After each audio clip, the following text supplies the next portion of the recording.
We are constantly hearing advice on how to improve our lives, but have you ever just stopped and wondered, why does so much of it feel like it just doesn't work? Today, we're going to dig into a totally different way of thinking about this, something called quiet management. You know that feeling, right? It's this constant barrage of tips and life hacks, and they're all kind of screaming the same thing. Push harder, be more disciplined, find your inner intensity.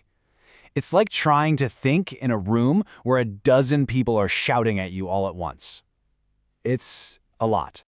All right, so let's break that down. What exactly is all this noise? And maybe more importantly, why are we so drawn to it? We can pretty much lump it all together and call it loud advice. And it really boils down to three main things: motivation, discipline, and intensity. The message is always to add something more willpower, more force, more raw energy. But if that's the loud way, you have to wonder, what's the quiet alternative? And here's the real kicker. The reason this stuff is so popular. Noise feels like action. When you're listening to a super motivational podcast or drawing up some crazy high-intensity schedule for your week, it feels productive. You get this rush, this sense that you're really making progress, even if absolutely nothing in your life has actually changed. Okay, and this gets us to a really crucial distinction: the difference between movement and control. Now, they might sound like they're the same thing, but honestly, they are worlds apart. Movement, that's just action without any real understanding behind it. It's that frantic energy you feel when you suddenly decide to start a new diet or a workout plan, mostly because you feel like you should. You're busy, for sure, you're definitely in motion, but you don't really get what's driving you. It's like spinning your wheels in the mud. You're making a lot of noise and generating heat, but you aren't actually going anywhere. Control, on the other hand, well, that's action that comes from a place of understanding. It's when you make a deliberate choice because you have a super clear view of your own situation. And that kind of action, it's calm, it's intentional, and it's way more powerful than all that frantic movement because it actually gets to the root of the problem. So, if all that loud advice just creates a lot of useless movement, how do we get to real control? Well, the answer lies in something you might not even realize is there: the invisible systems that are already running your life. Now, what do I mean by a system? No worry, it's not as complicated as it sounds. A system is really just the combination of your repeated decisions, your automatic gut reactions to things, and your everyday patterns. These are the quiet, powerful forces that are actually shaping your days. Let's just take a really common example. Your alarm goes off, and what's the first thing you do? You grab your phone. Then you kind of rush through your morning already feeling like you're behind schedule. And for the rest of the day, you're just reacting to emails, to requests, to meetings.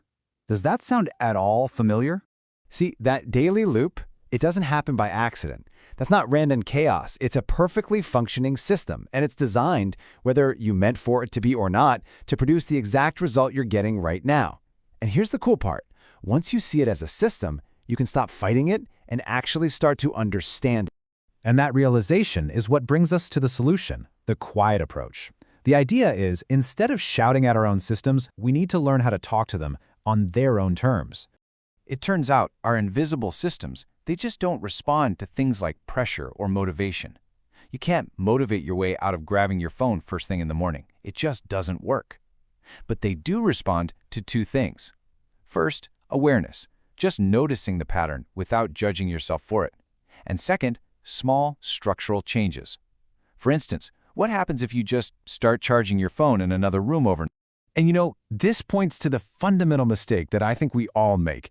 We focus so much on changing the outcomes. We say things like, I really want to be less stressed, or I wish I were more productive. But we almost never step back to examine the system that's producing all that stress or that lack of productivity in the first place.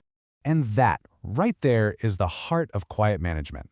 It means you just take a pause. It's this simple, though, let's be honest, not always easy, practice of just observing how your life actually works before you jump in and try to force it to be different. So, what does this all really mean when you put it together?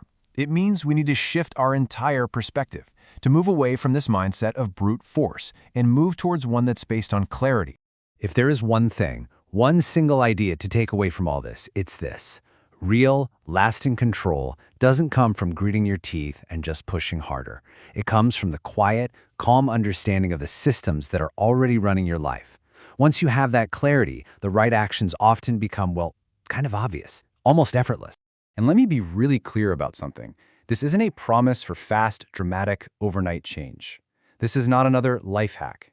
It's a much deeper, much quieter process of simply understanding the forces that, right this very second, are already running your life.